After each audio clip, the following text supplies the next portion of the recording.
brilliant Hollywood star Cary Grant is definitely a man that has left his mark on the world, starting out really from a very poor background, but climbing his way all the way to the very pinnacle of Hollywood success.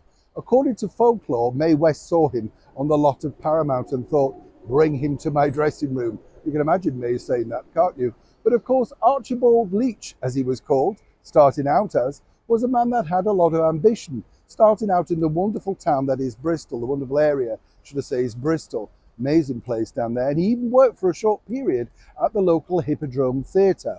But it was his chance to go to Hollywood and make it big, which was the big lure. Now, I've been lucky enough, as I often say here on the show, to meet a lot of people who've been also very lucky to spend time with these particular individuals. One in particular was a brilliant British comedian, Mike Winters, of Mike and Bernie Winters fame. They were, if you like, the rivals of the other main comedy duo of that particular era, which were Eric and Ernie, Morecambe and Wise. Met Ernie Wise, brilliantly funny people. Sadly, we'll never see those likes again, will we? But what was interesting was, when you get to know these people, they tell you all about their brushes with the fame and the famous. And what was interesting about Cary Grant was, he had something of a dilemma as to how to make himself funny on British television. As ever, let me explain. Hi, good morning. Do you want to wave? We'll have a wave. Yes, it's still windy here. So if I stick to, I know. Well, I can see you've got sympathy. What do you mean, get on with it in here? Who knows? No, it's terrible though, isn't it? People don't understand. And people say, well, why don't you get a stand? I have got a stand. But they just blow away as well. You can't go around with sandbags, can you? I mean, come on, short of getting somebody to just lie on the floor holding the stick, what do? These are the perils of filming out on location. I know. And I wish the channels I work for didn't understood this, Trust me. Can you get moved there, Neil? Can you get a bit closer? You say, well, I'll be in the river. Yes. You know what I mean?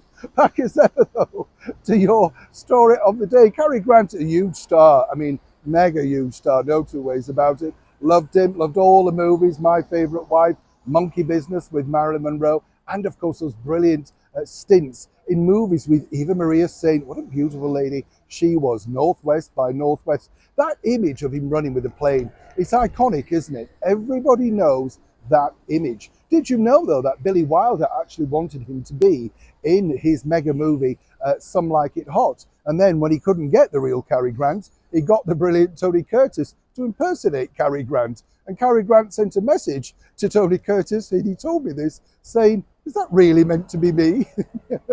Funny stuff. But way back in Bristol in the 60s, Cary Grant popped along with his very young daughter to see Mike and Bernie Winters in pantomime there.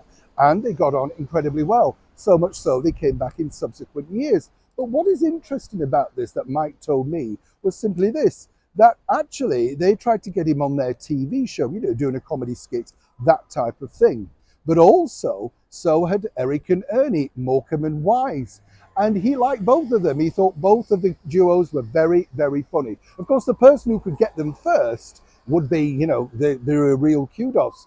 This had happened before when both duos were trying to lure in the mega pop band of the day, the Beatles. Both got them, but who got there first? I'll leave you to work that one out. But what was interesting about this particular story is simply this, that Cary in the end decided it would be best not to offend anyone by appearing in both shows. And when you think about it, it's probably the best outcome of the situation, because whichever way you look at it, as he said, he got on very well with Eric and Ernie, and he also got on incredibly well with Mike and Bernie, and he simply didn't want to offend.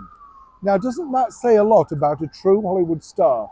Can you imagine how funny it would have been, though, to see Cary Grant sending himself up on perhaps one of those plays that Ernie wrote, or indeed just a brilliantly well-penned skit for Mike and Bernie? But either way, it wasn't meant to be.